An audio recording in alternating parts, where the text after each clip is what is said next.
Well, I think it was overall a very, very good and positive Conference of the Parties here in Johannesburg for a number of reasons. Obviously, for some species, it was a major success, greater protection for sharks, a number of bird species, a whole genus, so over 300 species of a tropical hardwood, rays.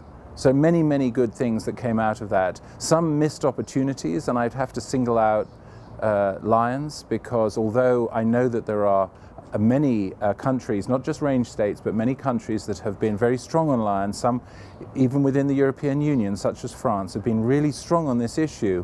Unfortunately, we got a small win and a big loss, because the small win was excluding the body parts of wild lions from commercial trade. So animals shot as wild trophies, the body parts can't go into commercial trade. But we also enshrined South Africa's commercial trade in the body parts of captive bred lions. And this seems inconsistent when at this very conference we have persuaded China now to implement decisions taken previously to end the commercial breeding of tigers for their body parts, because it's a threat to wild tigers. And yet here we've done the opposite, frankly, with captive bred lions. On the elephant situation, again, I think we had some major successes. We've abandoned the decision-making mechanism, which was a discussion about what a future trade would look like, and it seems crazy to be talking about a future trade in the current circumstances.